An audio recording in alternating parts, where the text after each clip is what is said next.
Greetings and welcome, my friends, on News Talk Radio's John Gormley, the Friday edition, this 18th day of January, and I thank you for checking in wherever we find you on this day. Boy, a busy session ahead, the week's ultimate open session, which of course means we call it the last word here. We're all over the map, week's hottest shows, other stories in play. Check out my newspaper column today. I say you have to draw a line. Dissent, protests, marches, it's okay. That's all what democracy's about, freedom of expression and assembly. You blockade a road and tell people they shall not pass on a public highway, you've crossed a line. And if any RCMP officer or city police officer cannot understand that, and it's not individual officers, it's the politically correct brass. Have you seen the video from that twit who heads up the Ontario Provincial Police? You've seen that. We played it here a couple of days ago. We'll play it again during the show, where he actually concedes protesters can shut down the country, and then he rolls over like a puppy, wants his tummy scratched. Nope. You know, we understand there are clear limits. We'll talk about that here today. Also on the radio program, when Facebook turns into little more than bullying, it began as a boycott site about a small bakery. Is this thing ugly? We're going to meet one of the people who will explain why she was a part of this. Then we're going to talk to the family that owns the bakery. 2 years, they feel they have been bullied, flamed. It's been terrible. Movie Neil's by and much more on a busy session here, and I am glad that you are part of it. Okay, let's begin today with this story. With the Keystone XL Pipeline, U.S. imports of oil from Canada, a Democratic friend and ally, could reach 4 million barrels a day by 2020, which is twice what is currently imported from the Persian Gulf, writes a letter to President Barack Obama, urging him to use his presidential powers to approve the Keystone XL Pipeline. Now, this is a pipeline that builds on the existing Keystone project. I mean, we've got a pipeline that already heads south, but this one is an add-on. And it moves more Canadian oil into the refining area of the Gulf in Texas. The letter is authored not by Alison Redford, the Premier of Alberta, not by an oil company, not by a pipeline company, but by Saskatchewan Premier Brad Wall, and signed off by 10 Western governors.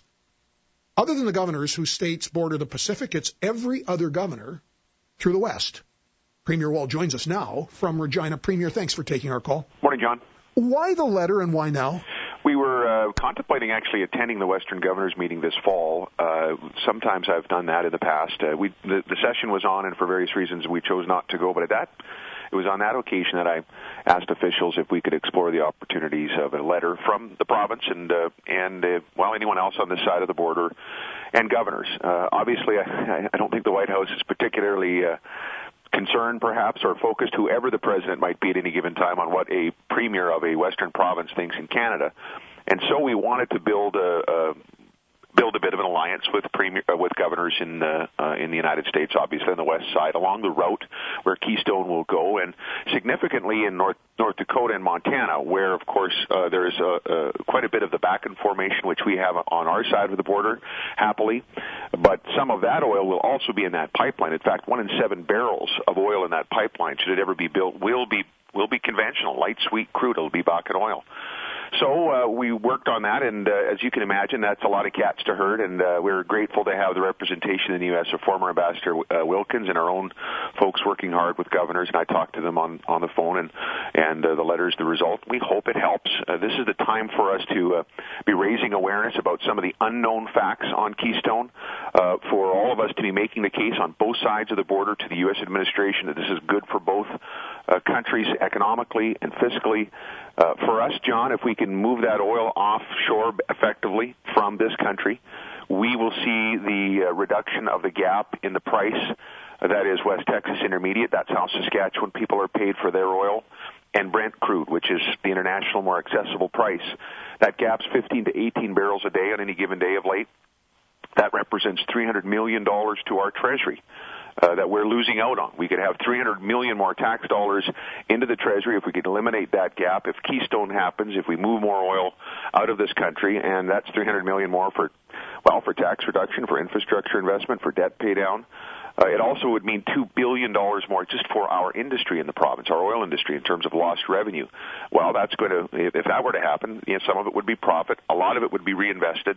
We have a stake in this, John. The whole country does, but we do in Saskatchewan, and that's part of the reason for the letter. Premier Brad Wall, is, in terms of the Keystone XL expansion, a Saskatchewan amount of oil that will go into that pipeline? I mean, is there actual oil that we're going to be putting in there? Not initially. The back-end oil that will go into the pipeline would be from North Dakota. The spur from the spur off of Keystone, as it's proposed, goes into North Dakota.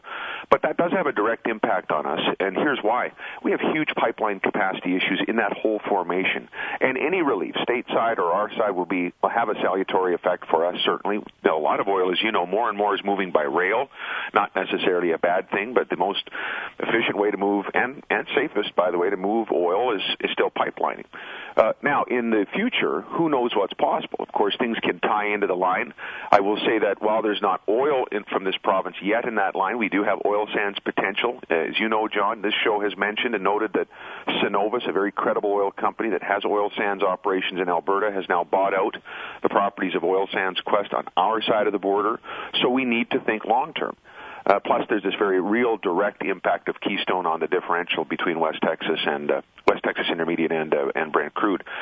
One final point, that pipeline does come through the province. You know, they were getting ready in that Shaunavon area, stockpiling for the construction process to begin, and we'll see a real direct benefit when the pipeline's approved right through that corner of Saskatchewan. You make the point in the letter that the oil sands, which again at this point is still largely in Alberta, but again, who knows, we will have oil sands one day here, represent about 98% of the total reserves in Canada.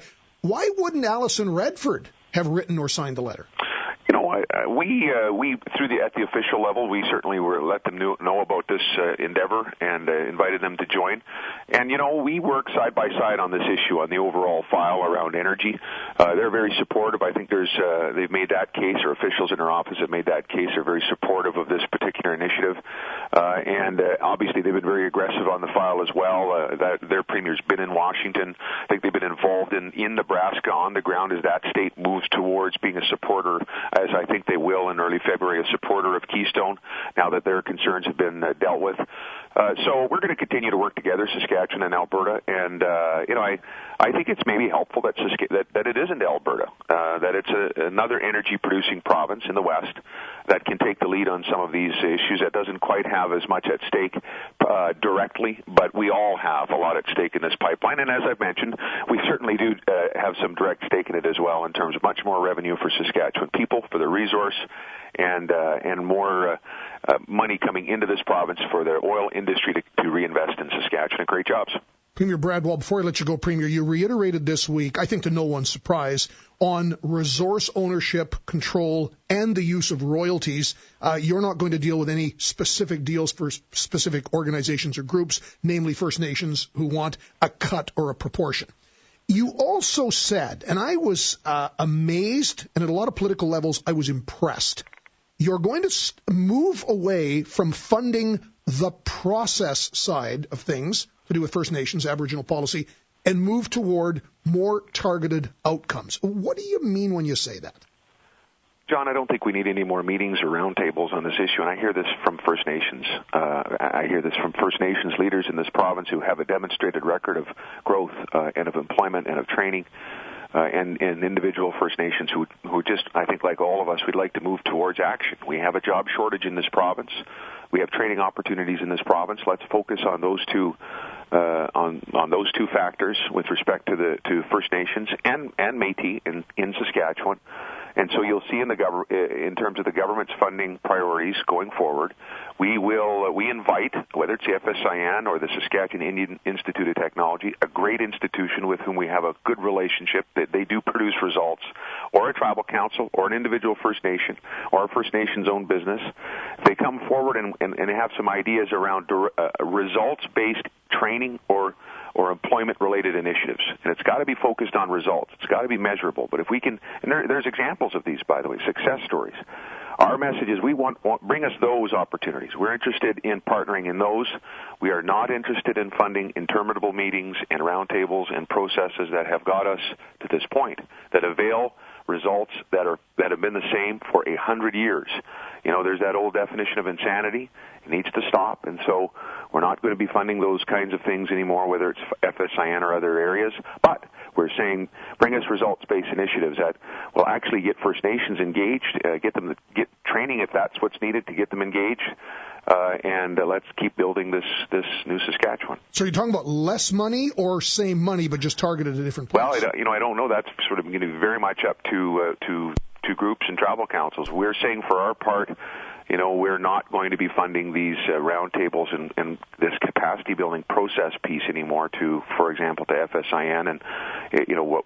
We're interested in other partnerships as they come forward. There are some specific things we have planned. I'm not sure if it equates to what would be withdrawn under this new policy, but there might be other things that come forward, and we're going to be looking to work on those. Just yesterday, Northern Careers Quest was announced. We put in over $1 million. The Fed $7 million. That's very much about training and jobs in the north, getting involved in the mining industry where there is a great track record. That's the kind of thing we're interested in. We're not interested in funding meetings and mileage. Premier, thank you for this. John, have a good day. You too. Good weekend. Premier Brad Wall joining us.